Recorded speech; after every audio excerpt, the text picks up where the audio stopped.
Sabaidi, Najong, welcome back, subscribers. It's me, Sab, here again with another episode of Suffering of Silence. I still have so much content I still need to put out for you guys. I still have so many recaps for you guys from the Thriving Artists Fashion Showcase, and I have yet to even release my stuff from the Support Your Homies fashion experience, so y'all got a lot on the way. But I still needed to make this episode today because there were just a lot of things that were brought to my attention recently that I just thought I should speak on and just bring some more awareness to you guys.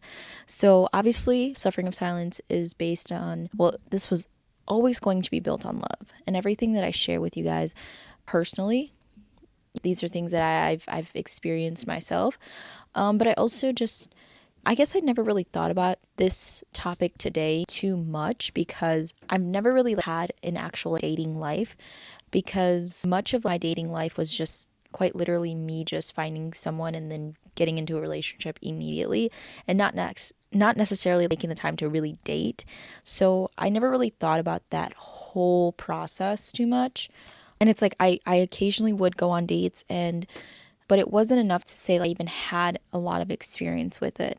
So I wanted to make sure I bring some tips that are shared on different forums, on different articles, and just some of my own research and experiences as well.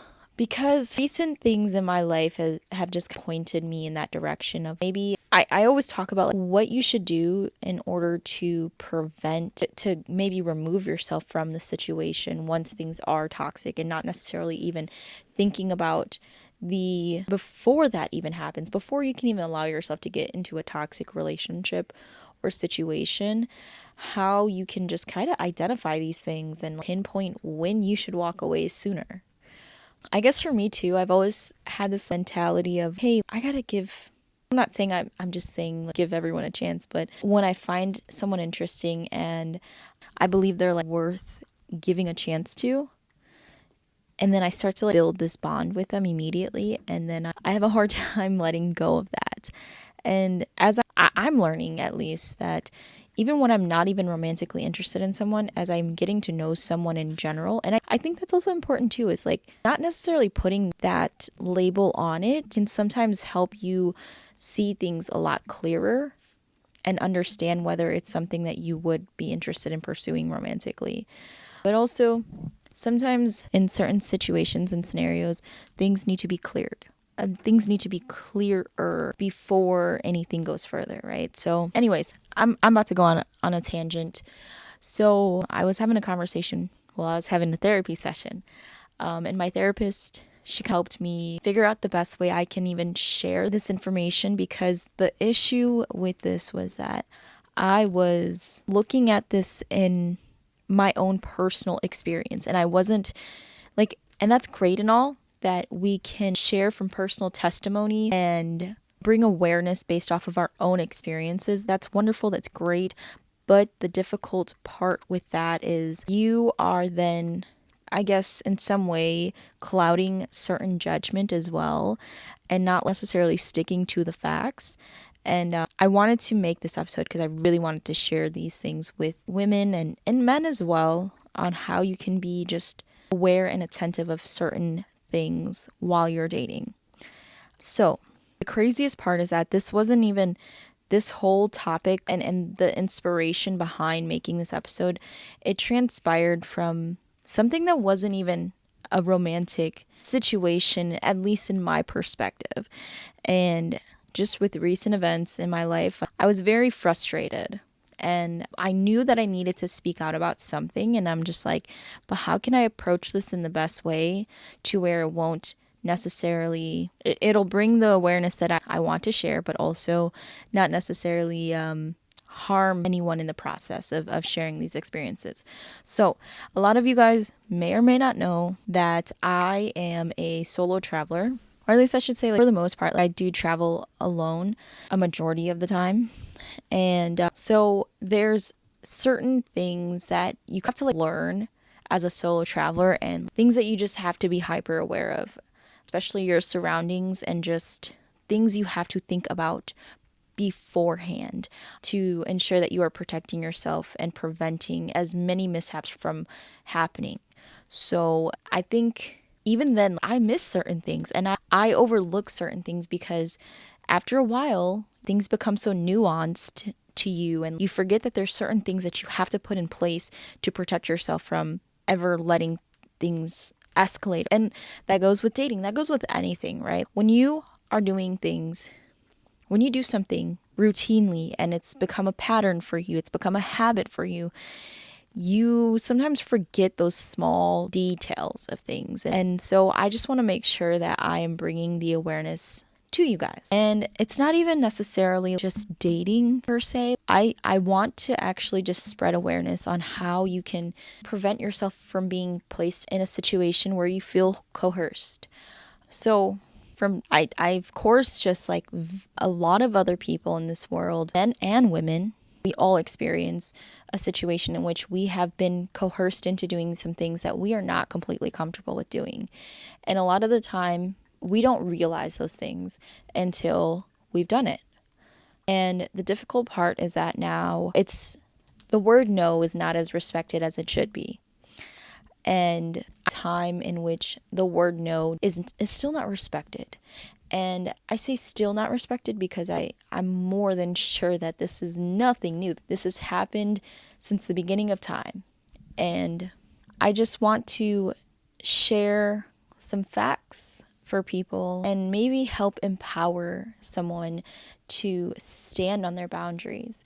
I'm not someone who easily stands on their boundaries. I for sure have a hard time with that because I tend to be a people pleaser most of the time, and I tend to just do things because it feels like it's the more comfortable option because the person or the other people are happy with the decision or they get to do what they want. And I'm just someone who I can be more flexible. I can be more fluid in situations, in a lot of group settings, I should say.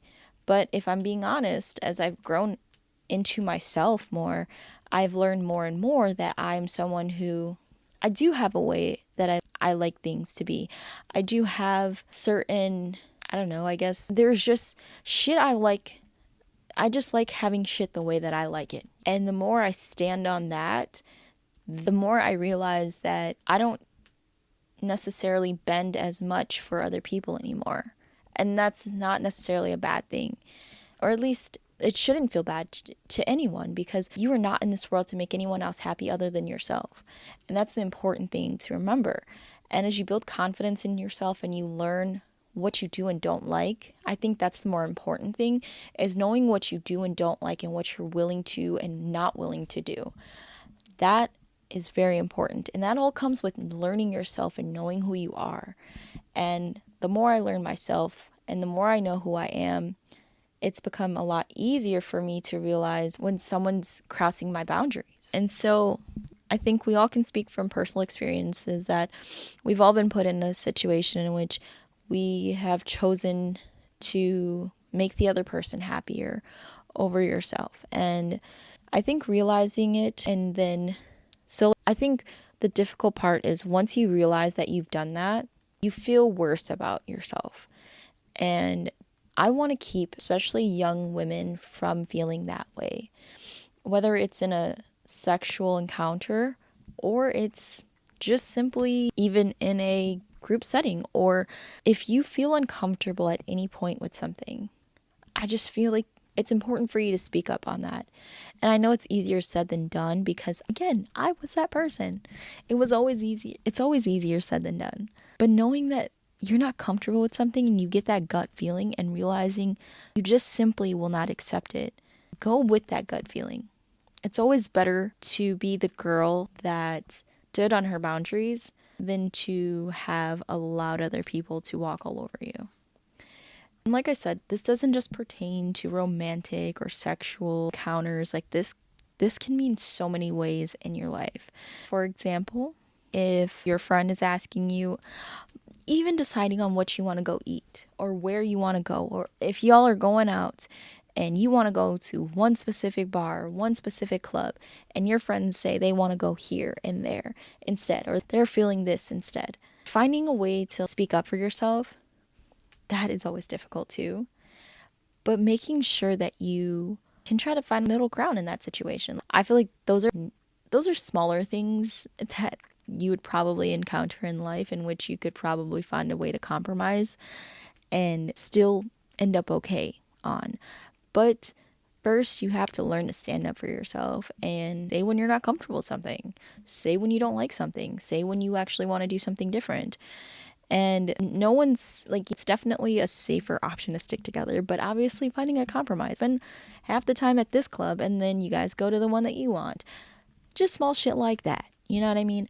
But that is just a small example and a lesser extensive example of what standing on your boundaries could mean, right? So there's going to be a lot of situations in which you're going to be put in, unfortunately, and I'm speaking to the ladies mostly, but you're going to be put in situations where a guy's going to make you feel uncomfortable about maybe pursuing you romantically. And you may not feel comfortable saying no because you may feel unsafe. So there will be scenarios in which it's a little bit more extreme. You may encounter men in your life who may want to pursue you romantically, and you're not comfortable with that.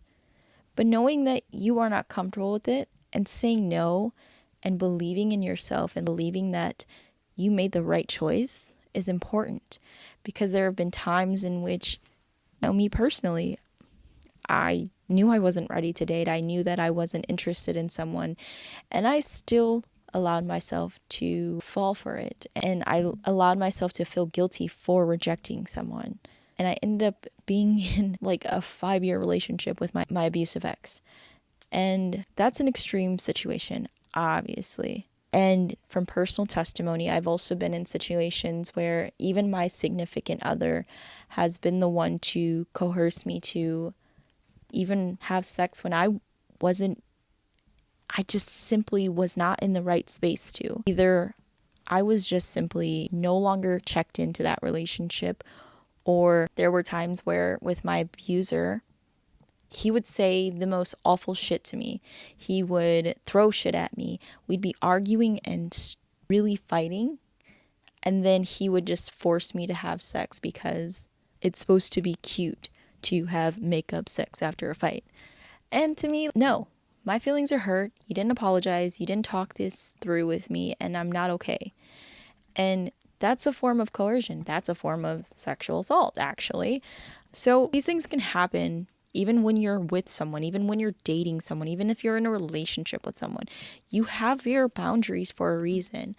And if you don't respect your own boundaries, no one's ever going to. Even the smallest things, I don't know, going into my room and going through my clothes when I'm not home.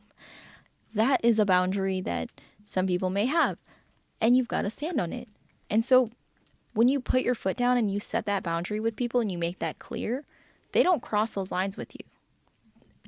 Most people who are respectful of your boundaries will not do those things.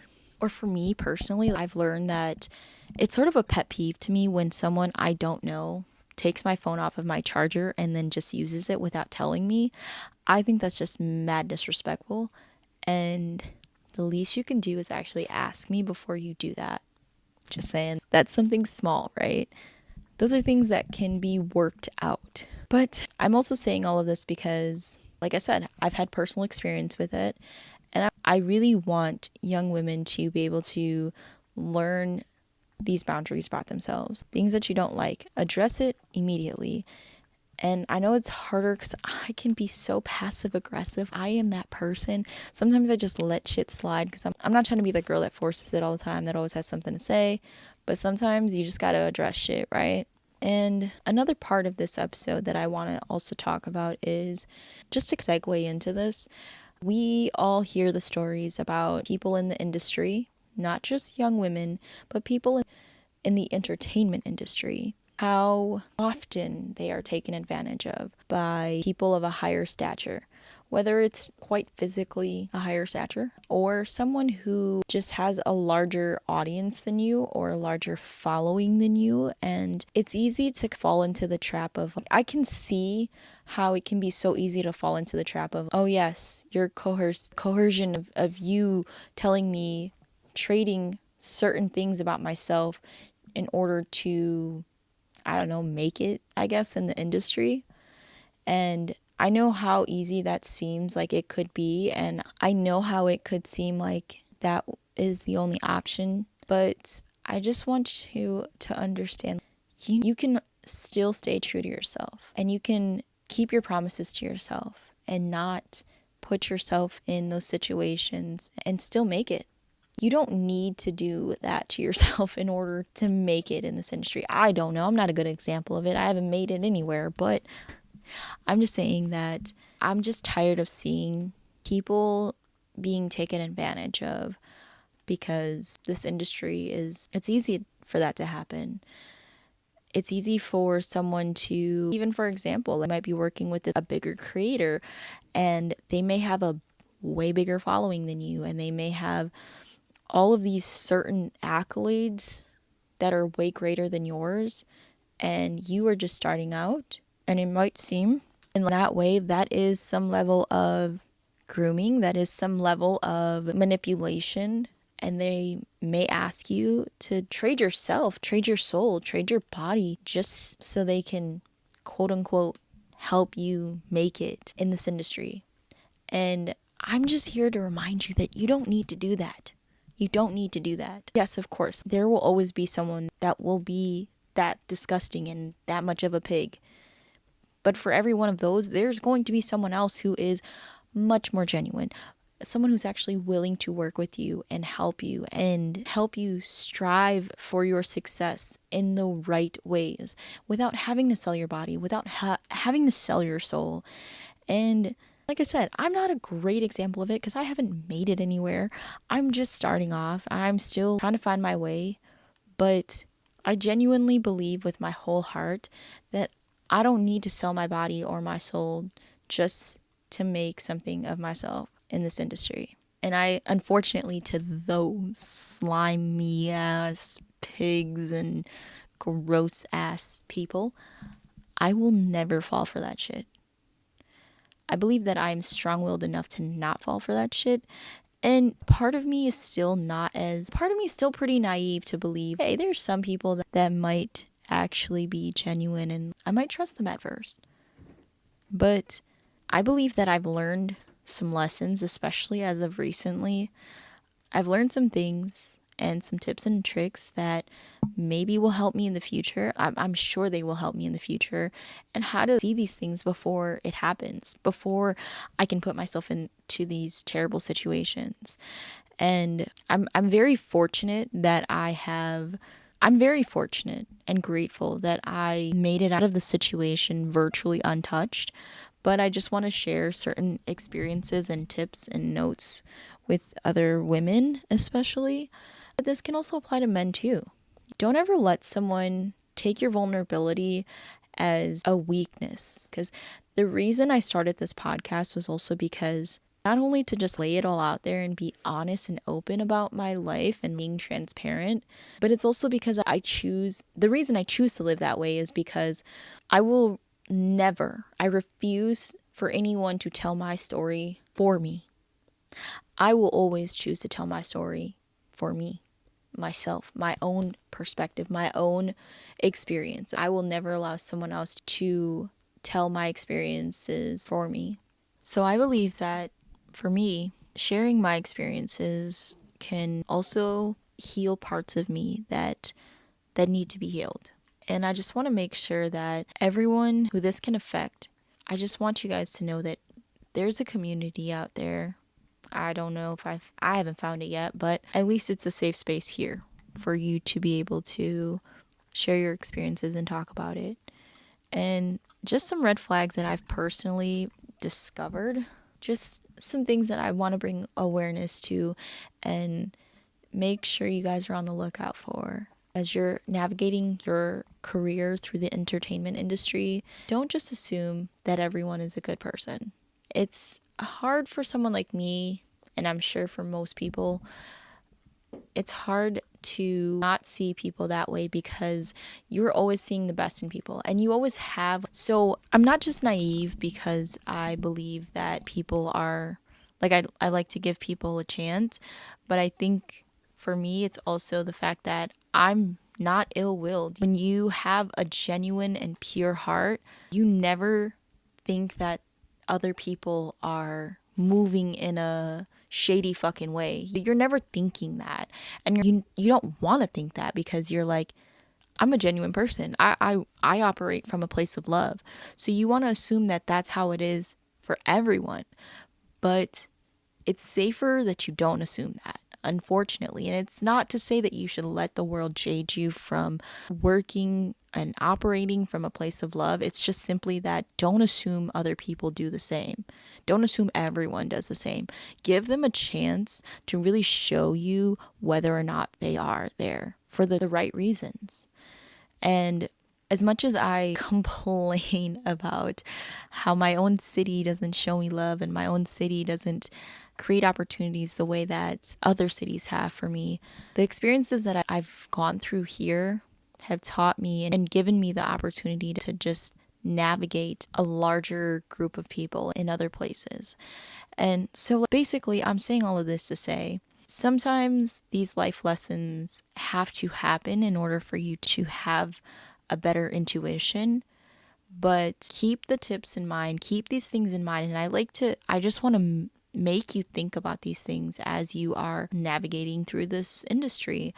And a huge part of me used to want to believe that a lot of people that are in this industry and on social media there's obviously like stigma with them. Everyone thinks that they're all shady and they're all like, there is no substance behind them. And I always like to think that may not be true. There's probably some good people that are social media influencers or in this entertainment industry in general, right? I always like to think that there's probably some good people out there in this industry. And there are. And I've gotten the opportunity and I've been lucky enough to meet some of those people. But there's always those ones that you do have to watch out for. And for me personally, I can't even put it into words, but the way I like to operate is in the most genuine of ways if I can. And it's so difficult to do that because you see what works for people in this industry and what doesn't work for people in this industry.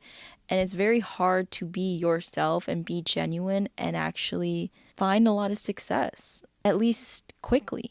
And I just want to remind you that the quicker you make it to the top, the quicker you crash and burn. And never do I wish anything negative on anyone, but I just know karma's a real thing. Karma is a real fucking thing. And just be extremely aware and careful with people, the way people talk, the way that they move and the way they operate. Observe things. I'll say, and we hear it all the time, the way someone treats service industry and the way someone treats someone in the service industry is a major reflection of what kind of person they are. I also have noticed that people who, like, something I don't really like that people do is when they're like, they tell you to do something instead of asking you to do something. I know in some situations and some scenarios, like, it is needed for you to tell someone to do something instead of asking them to, but that also depends on the person. But I don't know, that's just something that I'm kind of picking up on as far as being in the industry. When someone is just telling me that I need to do something instead of asking me to do something, that kind of puts me off and that makes me not want to do shit for you. Another thing that I'm learning as I'm navigating through the industry is you can have X amount of followers and X amount of likes, but it's not going to matter when the longevity of that isn't going to matter if you're asking people to show love and support. I don't know. I'm just simply saying that I prefer the genuine love and support over someone just doing something because I've asked. Everyone will feel the same way that I do about things, but I just feel that I would rather have genuine supporters and genuine people that truly see the vision behind what I want to do and actually want to get behind the movement that I want to create, instead of, they say, quality over quantity. The quantity doesn't matter when all of that could be easily taken away with literally the blink of an eye. I feel like I will say this as well. The number of followers or likes or views that someone gets, the amount of clout that someone gets, doesn't mean that it doesn't equate to them being a good person. And I'm sure that there's people in this world that are amazing people, and they've got so much internet clout, and they've got X amount of views, followers, whatever. And I'm not saying that this is just all across the board, but I will say, don't fall for those things. Do not let that define why you want to build a relationship with someone. Because, in all honesty, it doesn't matter. Find the people that you genuinely connect with, that genuinely care about what you're doing, and actually are putting in the time and the effort to help you build up to what you want. As many people as I've met recently and the things that I've talked about with people, there have been few conversations that I've had genuine conversation and connection with, where I'm able to talk about the actual vision of my podcast and what I want to do with it. And I think what's really disappointing to me is just that I always want to believe that people have it in them to be more than just surface level. And when you start to get that gut feeling about something, I just want people to trust it. Don't ever let anyone coerce you into doing something you're not comfortable with. If you know deep in your heart that you're not comfortable with it, your immediate thought and your immediate reaction to something is usually the safest option for you. If you immediately feel uncomfortable about it, stick with that. Because worst case scenario, you were wrong and you can slowly open up later. But best case scenario, you were right and you just saved yourself a great amount of grief. Because I'll tell you this, as someone who's been in situations like that, I feel 10 times worse after I do something outside of my boundaries than actually standing on my boundaries. I feel so grateful that I didn't do certain things that I wasn't comfortable with. I always feel so much better about myself after I have stood on my boundaries. And some of the most difficult parts about learning yourself more and more all the time is that even as you are building this relationship with yourself and you're making it stronger, sometimes you're going to have moments in which you doubt yourself, in which you feel like you want to blame yourself for putting yourself in situations that were not the best for you. But you can't really do that because you did what you thought was best at the time. And you just learn from those things. You learn from those experiences. And learning from it is kind of how you build your relationship with yourself and continue to trust yourself more and more. I think some of the red flags as well, especially as I have been on the hunt for new photographers and new people that I want to work with behind the camera. I think a lot of what I've learned is just most people who are in it to work with you on a genuine level will take your ideas, actually willing to be collaborative with you. And I just can't explain it. There's just some type of feeling, some sensation that I feel in my body and my bones when I know I've met a genuine person. When it just feels like it clicks. And when I know it's not going to work, it's pretty easy for me to read that energy. I also think you should also, as you learn people, because sometimes you got to give people a chance to get to know them, to understand what kind of person they are. Something that I feel like triggers me is when I see the way people treat their friends or they treat other people around them. Observing that is very important because it tells a lot about what kind of person they are. Even more specifically, if you get the chance to see how someone can react when they don't get their way or when they get a no, that says a lot. Something I hate is when someone blows up. I hate when someone blows up my phone. That is something that triggers me so badly. I can't even explain how awful that triggers me. And if someone blows up my phone, I am immediately blocking you. I'm going to just tell you that now. But if someone overreacts over the smallest things, smallest inconvenience, that is also a telltale sign of what kind of person they are. Most of the time, narcissists react like that. And no one can gauge what is an overreaction and what isn't because it's different for every single person. But to me, when someone doesn't answer the phone and when I see somebody blowing up someone's phone, that to me is a bit of an overreaction sometimes And that just freaks me out. That triggers me, at least. Or, like I said, the best way is to see how someone reacts when they don't get their way with something, when they get rejected. That is the best way to know what type of character someone is, because their reaction to that will tell you everything. If they start to behave in a really crazy way and start to be destructive of everything around them, that is a telltale sign that they are not good people to be around. At least for me. I don't like when someone overreacts when they don't get their way. Because I'm a brat too. I'm definitely a brat. But I have a lot of patience before I actually start to act like a brat. Because I'm used to not getting my way sometimes. And I know the world doesn't revolve around me. And unfortunately, some people don't have that patience. Another thing that I've noticed is people lie, right? I hate when people fucking lie. It could be the smallest things. I caught someone recently lying about something that it's not necessarily a huge deal, but it was just something enough to where they lied to a complete stranger. And it was something that could have just been entirely avoided. It didn't need to be that way at all, because you quite literally got nothing out of that lie at all. And I don't fucking like that shit. That shit is one of the most annoying things, because if you can lie about the smallest things, you can lie about anything. Anything. It doesn't ever stop there. I think it's obnoxious. Truly obnoxious. And I'll be honest, most of the time, a lot of things are really scripted in this world. I've noticed that most people are super scripted, and it's cool to have a style and to have a way that you do things.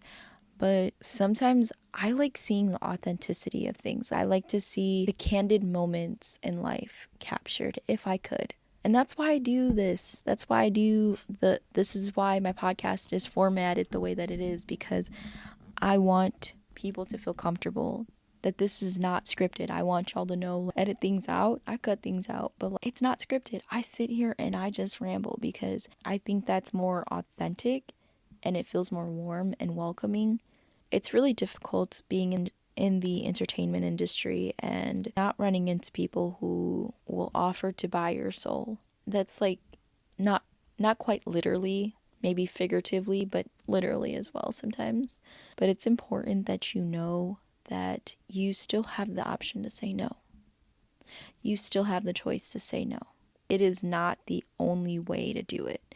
It is not the only way that you can be something, that you can be someone. And once you allow someone to cross certain boundaries or push your boundaries, there is no longer a boundary from then on. They will never respect you. They will never respect your boundaries. And I'm telling you, because I know from experience, once you let them, they will never stop. They will always keep pushing and pushing. And I know it's hard. We live in a world where there isn't time or space held for people to be able to figure themselves out and find themselves and to know their boundaries and to know what they will and will not stand for. And sometimes it takes time and it takes some lessons.